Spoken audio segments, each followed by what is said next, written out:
এই বোনটির আজ বিবাহ বার্ষিকী। বোনটি ঘরটা সাজিয়েছে মনের মতো।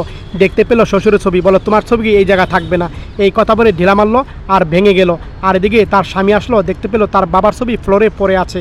স্বামী দেখে অবাক হয়ে গেল, হাতে নিল। আর দেখে তো স্বামী একদম অবাক হয়ে গেছে। আর তখন বউর দিকে রাগ হয়ে তাকালো, বউটাও মনে মনে ভয় পাইল। আর স্বামী চলে গেল।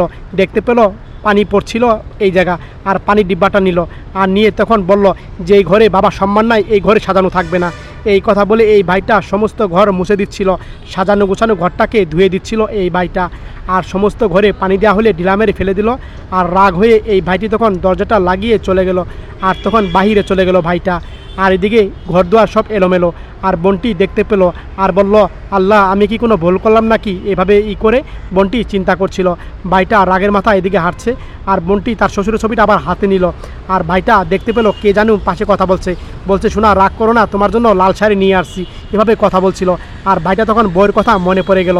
আর এই বোনটি তখন ঘরদুয়ার আবার নতুন করে সাজাচ্ছিল, আর সুন্দর করে আবার সাজিয়ে গুছিয়ে তুলেছিল একদম বিবাহবার্ষিকী অনুষ্ঠান করবে বলে।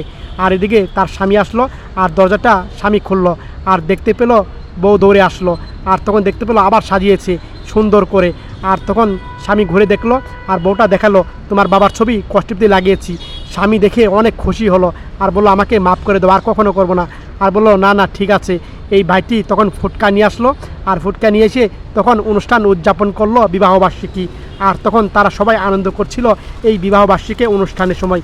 আর তারপরে এই ভাইটি কেক কাটলো, আর তখন কেক কেটে বউকে খাইয়ে দিল। সত্যি তাদের ভালোবাসা দেখে মুগ্ধ হয়ে গেলাম শেয়ার করে।